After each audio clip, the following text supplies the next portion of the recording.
manicotti. Yeah, so it's like you take shells and you put a whole bunch of like cheese inside of it, and then you take cheese and you put it inside, and then you bake it, and it's like a lasagna, except it's like stuffed lasagna. So it's like, you know, we don't have any meat to put inside of it. This is for my mom's. I'm gonna show us what we got here. Come on, bring the cameras over here so we can show us what we got.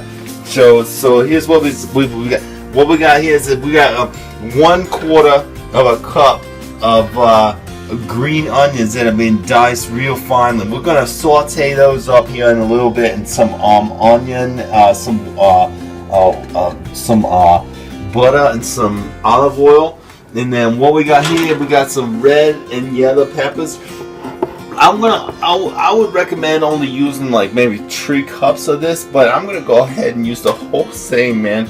That was like 1.5, maybe 1.25 cups, you know. So I'm gonna use that. Now here's my little secrets ingredients here. It's been sitting here on the stove, probably getting a little bit warm. So I don't know. It's about 3 tablespoons of strawberries.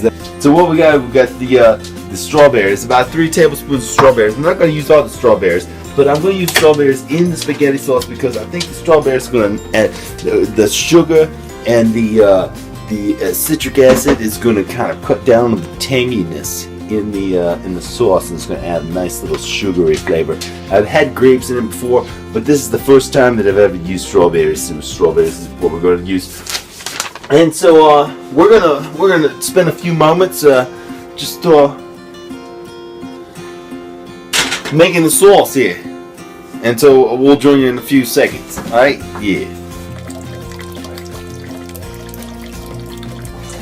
All right. So the next step is that we have our manicotti shells that have been parboiled or boiled al dente, which means they're almost about halfway done, a little bit more than halfway done, and that way we can bake them and they won't get all soggy and mushy. All right, I know my accent has changed, but that's fine.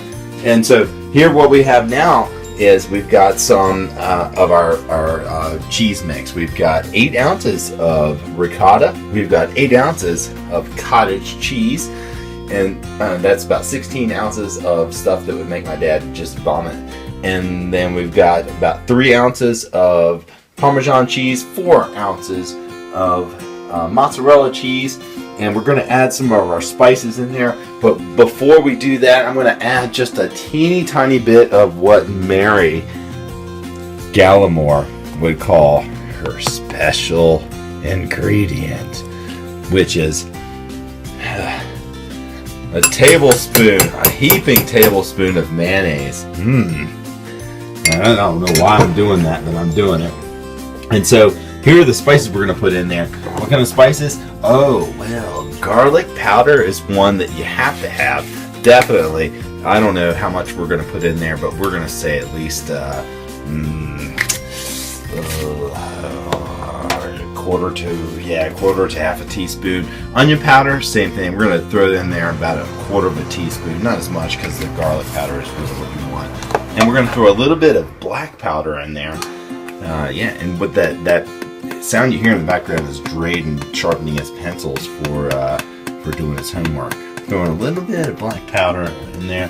And you know what we're going to do? Because I hurt my back, and what we really need is some anti-inflammatory action. I'm going to put a little bit of turmeric in there. I'm going to and it's going to be yellow. So when we eat this stuff, it's going to be kind of yellow. Didn't think about that before I put that in there. Could have put it in the sauce, but you know what? Yeah. All right. So the next step that we're going to undertake here, we need some salt. Salt to taste. I'm not going to taste this stuff. I'm just going to have the faith that putting that much in there isn't. And looks like we've got everything that we need in this sauce.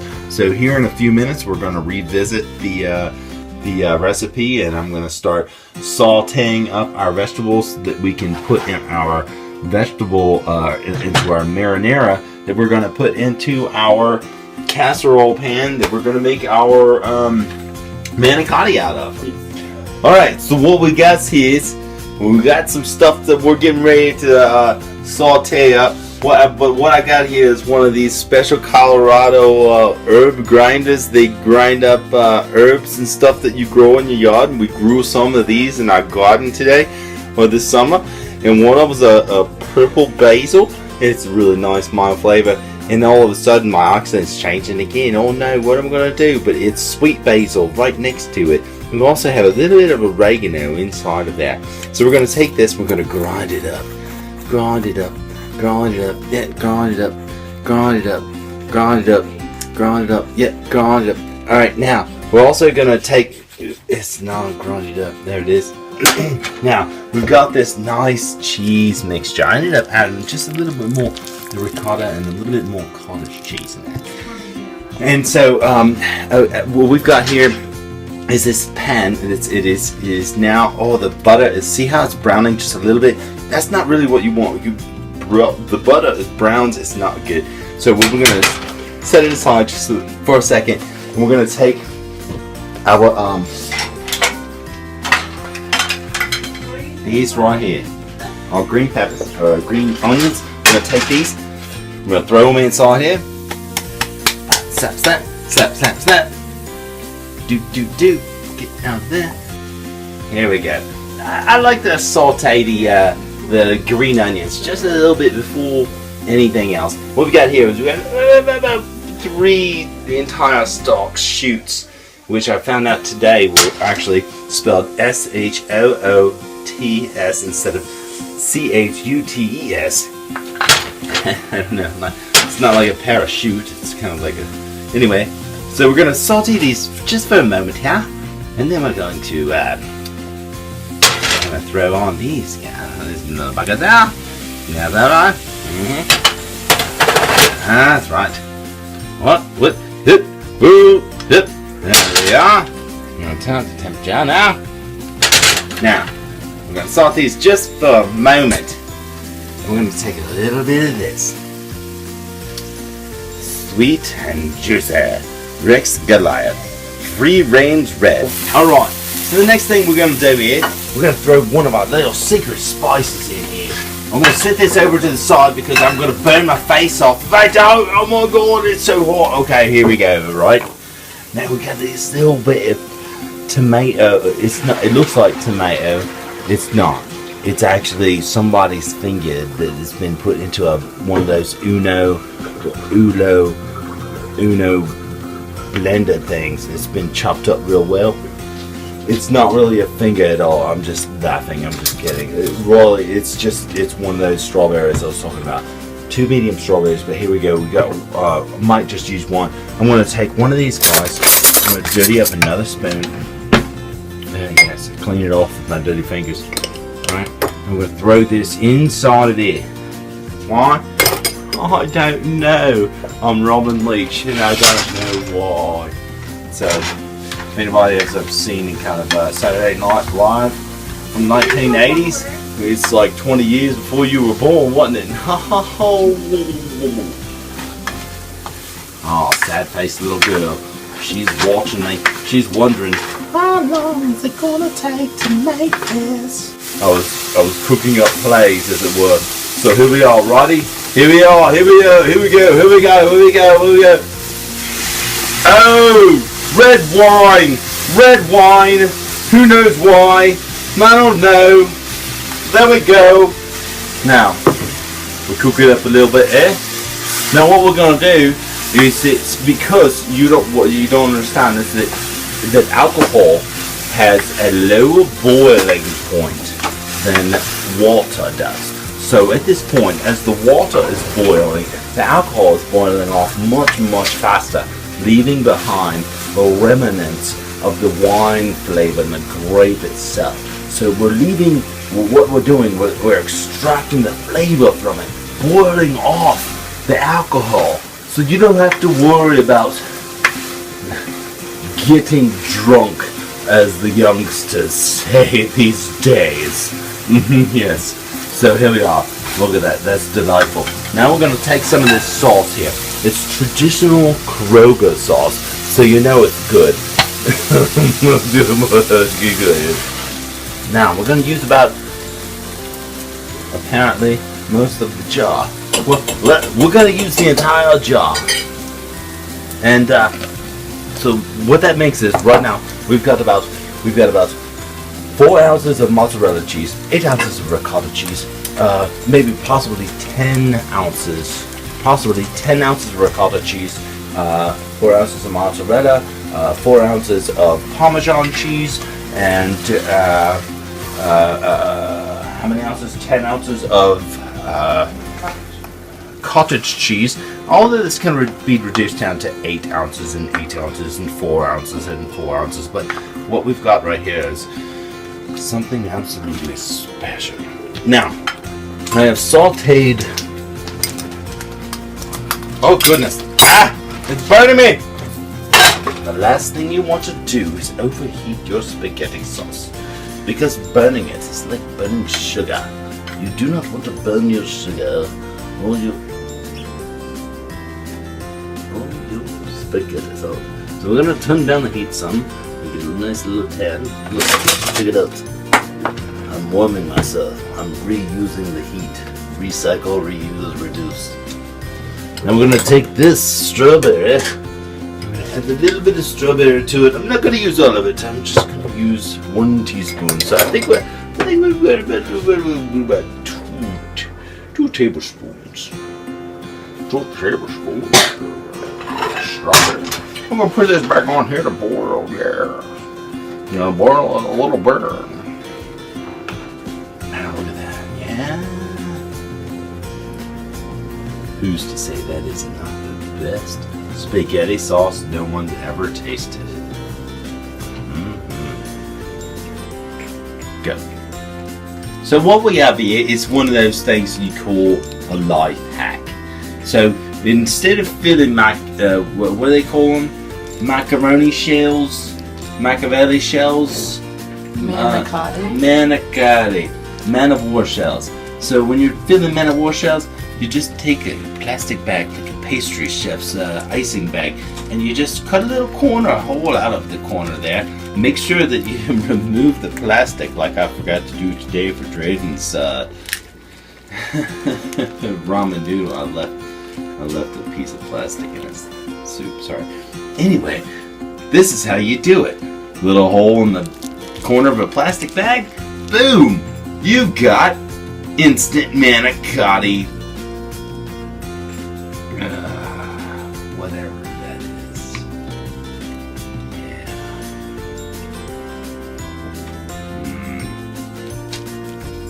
Delicious and disgusting. And it's a life hack. The more you know. Okay. Hi. This is. Hey, this is Mary. This person I live with. She's got 2 little kids that eat a lot of food, and so I made some food. I'm trying to make some food. Look, take it. Look at that guy. Really quick, bro. That's. And so what we've done today, we've made our little manicotti shells. Is we have put a little bit of the spaghetti sauce that we cooked in the bottom of the pan, and what that does is it creates a layer where the shells do not stick to the pan if everything goes according to plan. And so how many do we have? 1, 2, 3, 4, 5, 6, 7, 8, 9, 10 manicotti shells that are just absolutely beautiful. I bet you can fit them all in there. Yeah, just like that.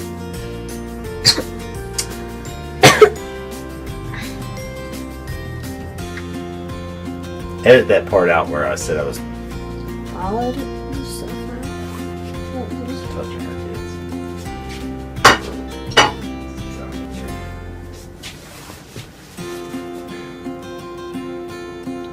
Ooh, look at that. That's an Aztec design if I've ever seen one. So now what we're going to do is we're going to put, oh, I'm so sorry. We're going to put a little layer of this stuff over top of it. And in about, I guess, 20 minutes, we're going to put a layer of cheese, and we're going to cook it on top. We don't want the cheese browning too much. So we're going to put this guy over here, right like this here. We've also got some of Mary's famous green beans here.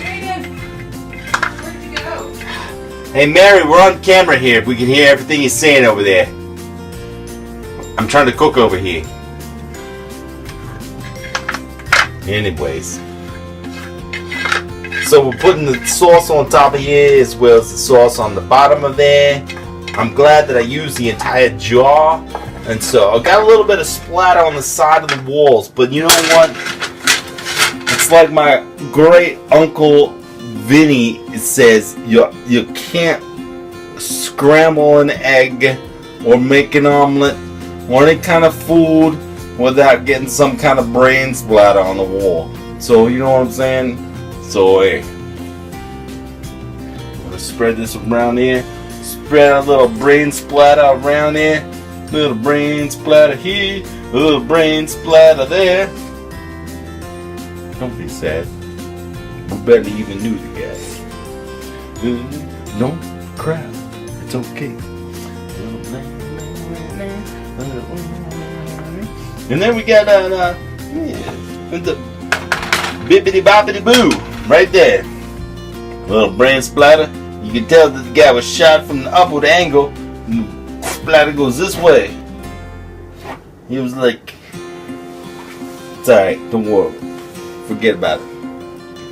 We'll visit here in a few minutes when we're ready to put some cheese on it.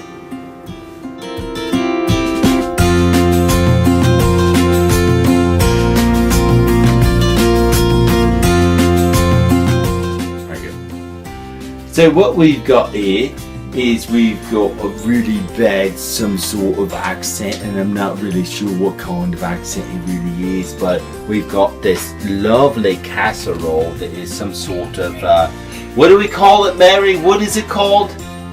Manicotti? Womanicati, if we were going to be feminist about it, right? Am I right? Womanicati? No, womanicati. All right. So we got some toast over here. We got some thyme and butter infused green beans. And what we've done is we baked this this casserole for about, I would say, 30 minutes, and then we threw some cheese on top of it. Some mozzarella, about 4 ounces of mozzarella, about 3 more ounces of Parmesan cheese. Threw it on there, and then we broiled it for about what, 5 minutes, 10 minutes, Mary? 5 minutes we broiled it, and it looks absolutely beautiful. So, and we're gonna eat this, and so thank you so much for enjoying and just entertaining us with your audience, and thank you so much. I hope you enjoy this production of the Sharkmore family. God bless and have a good night.